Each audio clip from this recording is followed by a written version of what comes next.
జిల్లాలో ఊహించని సంఘటనలు చోటు చేసుకుంటున్నాయి. గత 2 రోజులుగా సోషల్ మీడియాలో అనంతపురం గురించి పెద్ద ఎత్తున చర్చ జరుగుతోంది. ఈ వివాదానికి ప్రధాన కారణం జూనియర్ ఎన్టీఆర్ సెప్టెంబర్ 2న అనంతపురం వస్తున్నారని అభిమాన సంఘం నాయకులు ప్రకటించడం. ఆ రోజు హరికృష్ణ పుట్టినరోజు కావడంతో అనంతపురంలో ఆయన జన్మదిన వేడుకలు జరపాలని నిర్ణయించారు.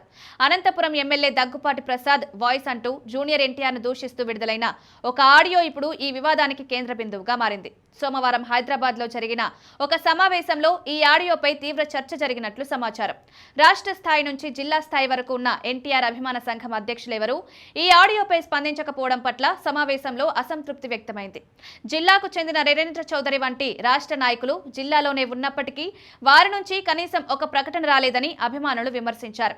ఈ వ్యవహారం రాజకీయంగా ఇబ్బందికరంగా మారడంతో ఏ ఒక్కరూ స్పందించలేదు. అయితే కొంతమంది అభిమానులు ఏకమై నిరసన కార్యక్రమాలు చేపట్టారు. గతంలో చంద్రబాబు సతీమణి భువనేశ్వరిపై కొందరు అసభ్య పదజాలం ఉపయోగించినప్పుడు చాలా మంది ఖండించారు. ఇప్పుడు అధికారంలోకి వచ్చాక వారిపై చట్టపరమైన చర్యలు తీసుకున్నారు. జూనియర్ ఎన్టీఆర్ తల్లిపై అనుచిత వ్యాఖ్యలు చేసిన వారిపై చర్యలు తీసుకోవాలని అభిమానులు డిమాండ్ చేస్తున్నారు.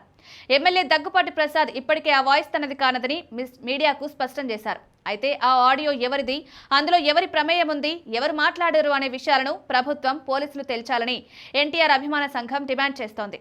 ఎన్టీఆర్ తల్లిని దూషించిన వారిపై కఠిన చర్యలు తీసుకోవాలని, ఏ మహిళపైనా అనుచితంగా మాట్లాడినా అదే విధమైన చర్యలు తీసుకోవాలని కోరుతున్నారు. ఈ విషయంలో అధికార తెలుగుదేశం పార్టీ స్పందించకపోవడం పట్ల అసహనం వ్యక్తమవుతోంది. హైదరాబాద్లో జరిగిన అభిమానుల సమావేశానికి కొంతమంది నిర్మాతలు, ముఖ్యులు హాజరైనట్లు తెలుస్తోంది. ఈ విషయంపై జూనియర్ ఎన్టీఆర్ తీవ్రంగా స్పందించారని చెప్తున్నారు. మొత్తం మీద ఈ ఆడియో వివాదం అనంతపురంలో ఒక ఉద్రిక్త వాతావరణాన్ని సృష్టించడమే కాకుండా అభిమానులు, రాజకీయ నాయకుల మధ్య విభేదాలను మరింత స్పష్టం చేస్తోంది.